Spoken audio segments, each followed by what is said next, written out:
জলটা কমালে পড়লো কোথা থেকে?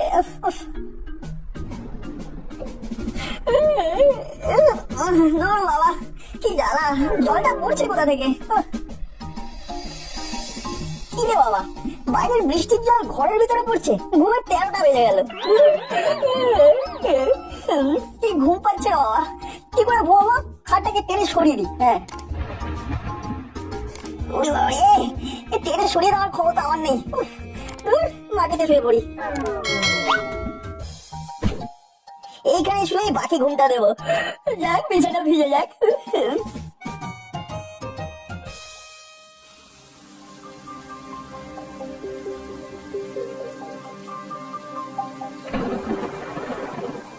কি নাট মাটিতে শুয়ে কেন?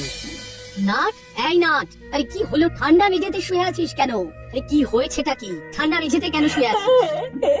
কি করবো বলো, ছাদ থেকে জল পড়ছিল, ঘুমের 14টা বাজিয়ে দিচ্ছিল, তাই বালিশটা মাটিতে শুয়ে বললাম। আরে আমাদের ডাকি না কেন? সারা রাত ঠান্ডা মেঝেতে শুয়ে থাকি, ঠান্ডা লাগলে কে দেখবে? হয়েছে কি? সাত সকালে চিৎকার করছো কেন? আমার গুণধর সারা রাত ঠান্ডা মেঝেতে শুয়েছিল আর ছাদ থেকে জল পড়ছিল। ছাদ থেকে জল পড়ছে? সে কি? আজকে করালি বাবুকে একটু খবর দিতে হবে, উনি তো শুনেছি কি সব প্রমোটিং করছেন। এক্ষুনি ফোন করে ডাকো, ওনাকে দেখাও। ঠিক আছে ঠিক আছে, এই নাট ওঠ, নিচের ঘরে চল। ইস, বিছানাটা একেবারে ভিজে জবজবে হয়ে গেছে। রোদ না উঠলে তো আর কিছু করা যাবে না, রোদ উঠুক তারপর ছাদে শুকোতে দেবো। এখন নিচে চলো।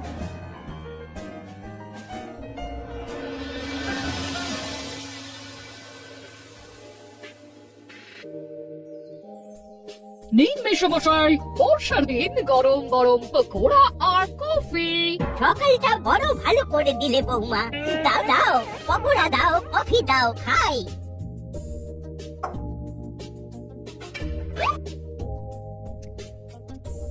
আহা কি সুন্দর ভেজেছো বৌমা, আমার দাঁত নেই কিন্তু তাতে কোনো অসুবিধা হলো না। এবার একটা কথা বলুন তো, আমাদের প্রমোটিং এর বিজনেসটা খুব ভালো যাচ্ছে না, একটা কাজও হাতে নেই। একটা ছোটখাটো কাজও যদি পেতাম তাহলে খুব ভালো হতো। এই বর্ষার সিজনটা যাক, হাতে কাজ ঠিক চলে আসবে।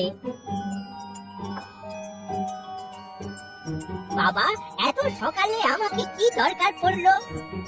হ্যালো বলুন, কি খবর? খবর খুব খারাপ, ছাদ থেকে জল পড়ছে, একটু দেখে যান। এই বর্ষায় ছাত্র, ওরে বাবা সে তো কেলেঙ্কারিয়াস ব্যাপার। তবে আর বলছি কি, কাল সারা রাত নাক ঠান্ডা মেঝেতে শুয়েছিল, বিছানা ভিজে গেছে বলে। আহারে বেজারা গাছ, ঠান্ডা লাগেনি তো? না না না, ঠান্ডা লাগেনি। আপনি একটু তাড়াতাড়ি আসুন, বৃষ্টিটা সামান্য পড়েছে, তবে আকাশের যা অবস্থা আবার ঝমঝমিয়ে নামবে। আপনি টেনশন করবেন না, আমি 10 মিনিটের মধ্যেই আসছি।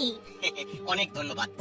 বৌমা তুমি কাজ কাজ করছিলে, বৃষ্টির দিনে কাজ হেঁটে হেঁটে ঘরে ঢুকলো। কে ফোন করেছিল? নাচের বাবা? এই ছাদ ফুটো হওয়ার কথা বলছিলেন? হ্যাঁ, নাটের ঘরের ছাদ ফুটো হয়ে গেছে।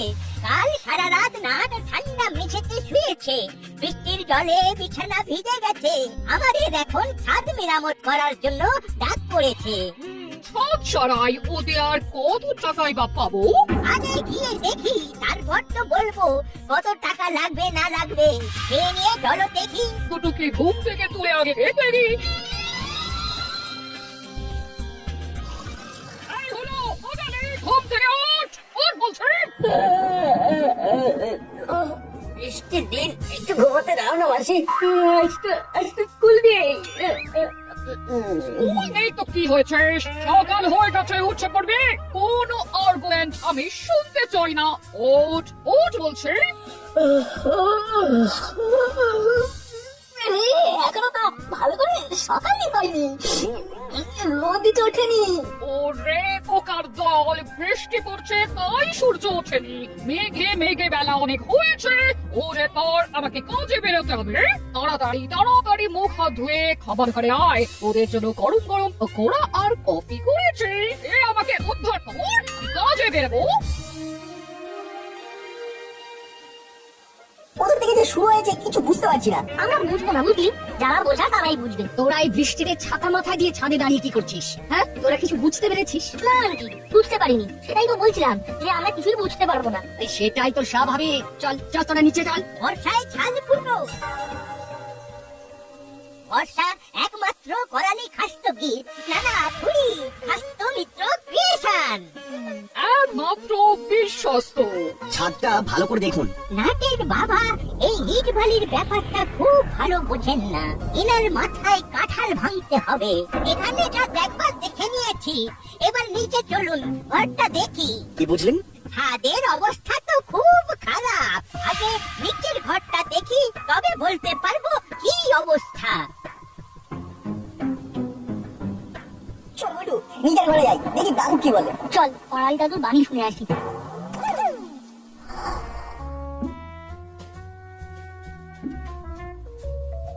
একবার ভাবো দাদু, কাল সারা রাত এই কষ্ট আমি ভোগ করেছি। তারপর বাবু বিছানা টানতে যায়, পারে না, তখন বালিশ নিয়ে মাটিতে শুয়ে পড়ে। আর কোনো চিন্তা নেই রে নাট, সাথে আছে খাস্তু মিত্র ক্রিয়েশন। ছাদ ভাঙতে হবে। সে কি বলছেন?